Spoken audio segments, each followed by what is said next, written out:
పాపం తేనె పురుగు పెద్ద తేనె పట్టును పెడితే ఆ పెట్టినటువంటి తేనె పట్టును ఎవడో వచ్చి దులుపుకొని వెళ్ళిపోవడం లేదా?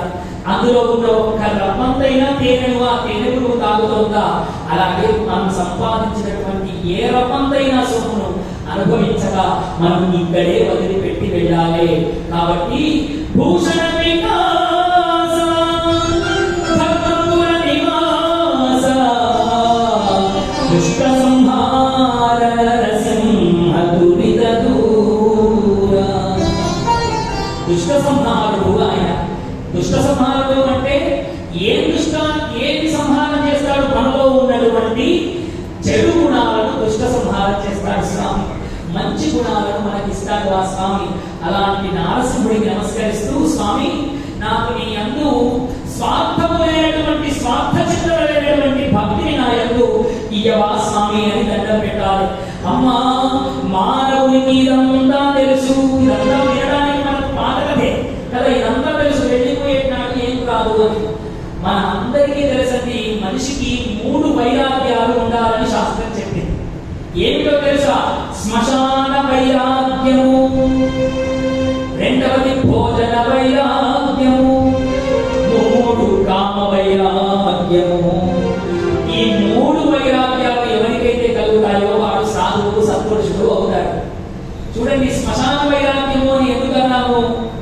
మనకు బాగా కావలసిన ఒక గొప్ప వ్యక్తిని చనిపోయాడు అనుకుందాం. పేరంత శోభాయాత్రగా ఆయన వెంట వెళ్తాడు. వెళ్ళి శ్మశానంలో ఏ ముగ్గురు ఇట్లా గుంపులుగా నిలబడతారు. నిలబడి శ్మశానంలో ఏం మాట్లాడుకుంటారండి? నిజంగా బాగా సంపాదించి, నిజంగా ఏ పట్టకపోతాడు, నిజంగా ఇదంతా వ్యర్థం. ఇట్లాగే అమ్మలక్కలు మాట్లాడుకుంటారు, అందరూ మాట్లాడుకుంటారు. శ్మశానం నుండి ఎప్పుడైతే ఇంటికి వెళ్తారో, ఇంటికి వెళ్ళగానే, ఓయ్ నిన్న ఇక్కడ డ్రాయర్లో 10,000 రూపాయలు పెట్టాను, నువ్వు కనుక చూసావా అని చెప్పి అని భార్య మీద గద్దరిస్తూ ఉంటాడు. మరి ఇప్పుడే కదా వైరాగ్యం, ఏది నీ వెంట రాదు అన్నావు శ్మశానంలో, మరి ఇప్పుడు మళ్ళీ ఇంటికి రాగానే ధనం మీద చిత్తం ఏమిటి? కాబట్టి శ్మశాన వైరాగ్యము ఎల్లకాలము ఎవరికైతే ఉంటుందో, ఏది వెంట రాదన్న తత్వం ఎవరైతే తెలుసుకుంటాడో వారికి శ్మశాన వైరాగ్యం కలిగినట్టు. కలియుగంలో ఉన్నాం కాబట్టి శ్మశానంలో ఉన్నప్పుడే వైరాగ్యం. అది దాటామా మళ్ళీ కలి పురుషుడు మన నెత్తి మీద వెళ్ళి కూర్చుంటాడు. రెండవది భోజన వైరాగ్యము. ప్రతిరోజు ఉదయం 8 గంటలకు వ్యాపారానికి వెళ్ళే అలవాటు ఈయనకి. మధ్యాహ్నం 1 గంటకి రాగానే ఆ తల్లి వేడివేడిగా భోజనం పెడుతుంది. హాయిగా భోజనం చేస్తాడు, 1 గంట విశ్రాంతి తీసుకొని మళ్ళీ వ్యాపారానికి వెళ్ళిపోతాడు, షాప్కి వెళ్ళిపోతాడు. అనుకోకుండా పాపం ఆ తల్లి ఏ గుడికో ఏ బడికో వెళ్ళింది. 1 గంటకు ఈయన వచ్చే సమయానికి ఇదిగో ఇలా భాగవతానికి వచ్చింది.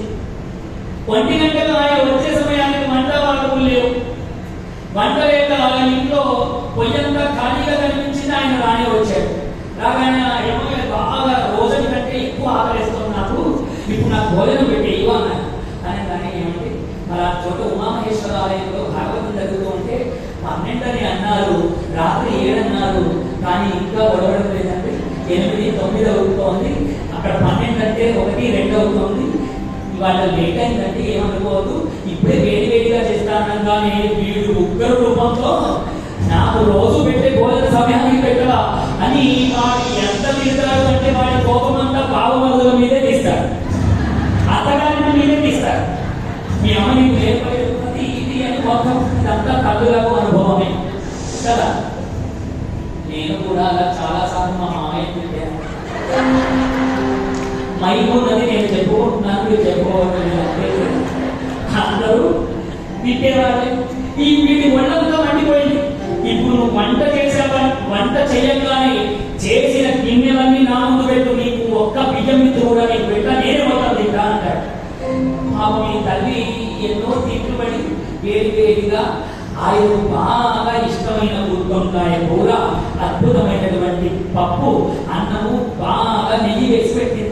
పెట్టగానే నీకు ఒక్క ముదుగు కూడా నీకు పెట్టాలి అని చెప్పి అంటిపోతూ గిన్నెలన్నీ ముందు పెట్టుకొని బాగా లాగించేస్తూ ఉంటాడు.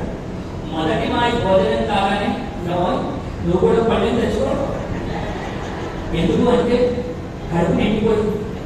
ఇంకా పూర్తిగా భోజనం చేసిన ఏమండి మీరు బాగా ఆనందంతో వచ్చారు, ఈ భోజనంతో కడుపు నిండిందో లేదో, ఇదిగో ఒక మోతీచూర్ లడ్డు మీకోసం అండి అని ఇచ్చిందనుకో, అప్పుడు ఆ లడ్డును చూసి ముఖం అంతా పులపుల పెట్టి అమ్మో నాకు ఈ లడ్డు పడితే బాగా భోజనం చేశాను, ఇదే భోజన వైరాగ్యము కదా. అప్పటికేమో గిన్నెలే మింగేస్తానన్నంత ఆకలి వీడి ఎప్పుడైతే ఇంత తిన్నాడో దాని మీద వైరాగ్యం కలిగింది. చూసారా, మోతీచూర్ లడ్డును చూసినా ఇంకే పదార్థం చూసినా తినాలని అనిపించదు, వెగటు కలుగుతూ ఉంటుంది. దాన్ని భోజన వైరాగ్యము అంటారు. ఈ భోజన వైరాగ్యము కలిగిన వాడు, భోజన వైరాగ్యం ఎవరికి కలుగుతుందో తెలుసా?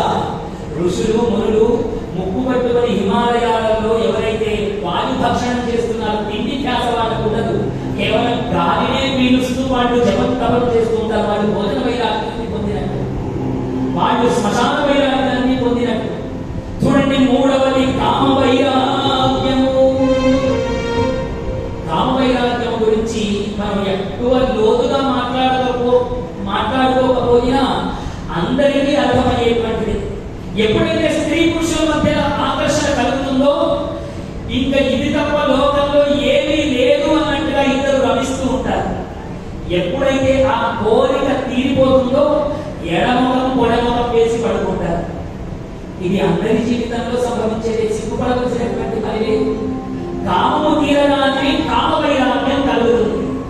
ఈ కామ వైరాగ్యం కనుక జీవితంలో మొత్తం కలిగిందా, అమ్మా అది ఏ భక్తికి మార్గం, అది ఏ భక్తికి పరిపూర్ణమైనటువంటి మార్గం.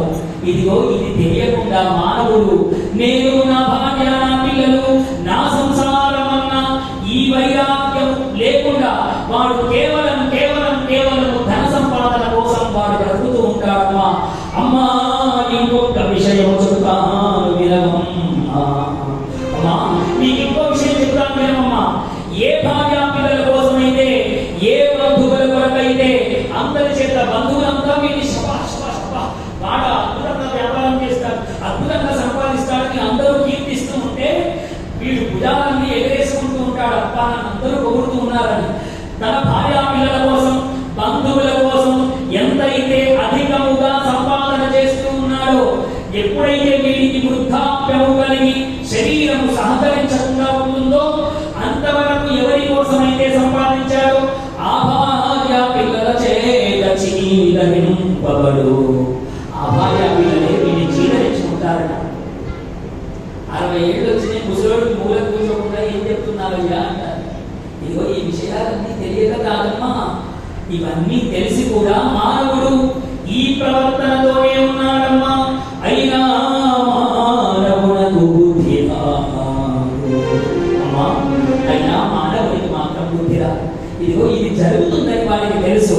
అమ్మా అదృష్టహీనులు ఈ లోకంలో చాలా మంది